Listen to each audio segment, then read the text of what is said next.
Yo, what's up, everybody? This is my first time making a video essay like this, and some of you guys are wondering what am I going to be talking about? Why this? Why here? Why now? Um, I made this platform for myself. This YouTube page is just a landing spot for all types of content and music that I'll be releasing. And the best thing to do to show what we're all about is probably just putting out content, and I will, and things are in the works. But this is something that's been on my mind for a lot.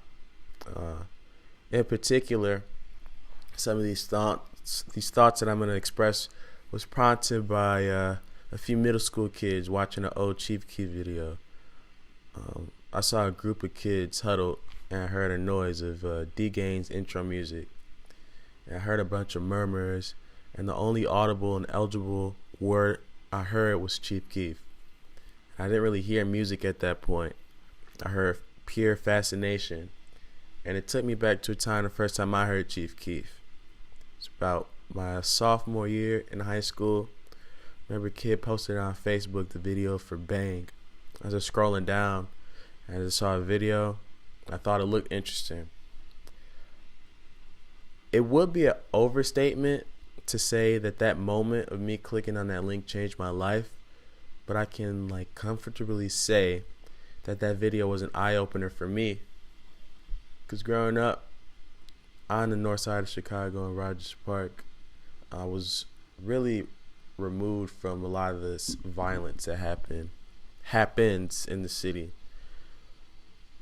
Right? I knew about the violence in the city, but there was no visual. There was no language to it either. I think now Chicago is so popular for young youth to say I'm Phoneme and BD and GD. But when I was a young man in this city, if you said that means you was actually a part of it. Now it's become so much intertwined with Chicago language. I don't know if it means the same thing, but that's also just the effect and power of drill music, and in particular Chief Keef's influence. Right? I didn't have the experience or the information to pinpoint what it looked or felt like. In that video for Bang, if you haven't seen it, go and check it out. It's one of the most I don't know how to explain it. It's very bone chilling. It's very matter of fact. Watching that video, I felt the energy and I saw what to avoid. I felt scared. I felt the menace. But the music had a youthful, I'ma fuck you up, and whoever is not with me is against me energy that was appreciated by an impressionable 16-year-old black male. And the music was just good, point blank. And myself, like many other teenage youth in Chicago and around the world, were captivated by Keef. So why am I bringing up Chief Keef in relations to this label and platform I'm making for myself? Well, I stand for, and what this label stands for, just like-minded artists and music lovers. It's derived from two streets that are from polar ends of the city. So one is a street in Rogers Park, which is in the very upper north side of the city, one of the most northern neighborhoods. And Oglesby is a very niche street that people are familiar with if you live in the area South Shore. It's about taking two things that are super familiar with certain people and then bringing it together, right? So, both ends of the city come with different perspectives and outlooks that ultimately define one's sense of self and thoughts about the world. What would the world be without Chief Keef? What would Chicago be without Chief Keef? How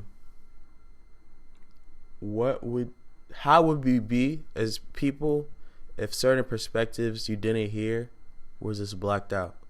Will we know the whole truth? Probably not, right? And I think that now more than ever, black artists in particular need to provide the foundations for themselves to make their art and have a say in their own narrative. Streaming has provided consumers and listeners to find music from every corner of the world, yet the music that is suggested to listeners is only what's familiar and similar to what they know. And ignorance is bliss if you can afford it, right?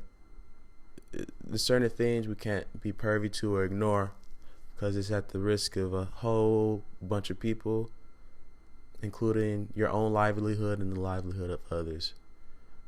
Perspective is almost everything, right? And like many art forms that have originated in Chicago, there's not really a lot of support or physical reminders of the genre.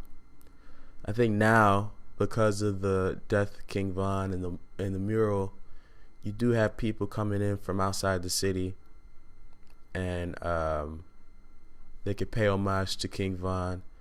It's right across the street from Parkway Gardens, you know. Old Block has sort of entered the folklore, the hip hop folklore of project houses, public houses in hip hop that are noteworthy, right? Think of Queensbridge, Magnolia Projects. It's in this folklore of what hip hop fans either that they know about, or something that is like made into like a legend, you know, which is that has its pros and cons, but that's a sidebar. What I really want to get at though is that a lot of our art is not really archived in the proper way, or it's been not forgotten per se, but not physically intact, right? So the birthplace of house music is in Chicago. The Warehouse was a physical place where the art form was created. Yet there's nowhere in the city where you can go in the city, but the Warehouse is now an office building, right? The Music Box, the venue where Ron Hardy would play his music, right? And that was a pivotal space for a lot of the young cats, that second generation of house music, that weren't able or not old enough to go to the house. They went to the Music Box and they went to Ron Hardy, and they inspired a whole generation of artists and DJs that we still listen to today, right? There's so many artists that talk about how Ron Hardy was important to their musical journey and foundation, but there's no physical reminder of the Music Box. Yet, there's jazz establishments and other establishments in the city, right, that still hang their hat and get money off the fact that Al Capone frequented there, right? There's one in particular I know where people are interested in the fact that Al Capone once went there or used to go there. And going back to this black art, I think if we all care about this music, if we all care about the culture, we have to make it mean something to us and just care for it better, even when certain things are not in our control. What we do control is our narrative and how people know it, right? So what's next for black music? How will our musical past continue to live on? How can we carry the torch and preserve values within black art? What's next for black ownership over our culture? These are some of the many questions I ask myself. These are the questions I ask myself that help me make this content that will be released eventually.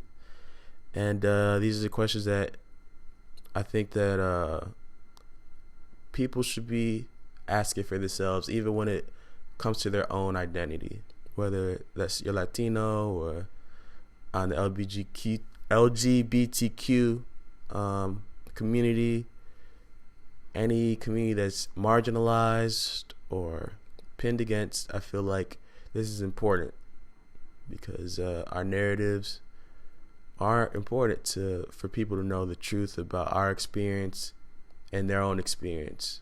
So thank you all for listening. Lon Oglesby, platform, coming out with some new stuff real soon. Peace.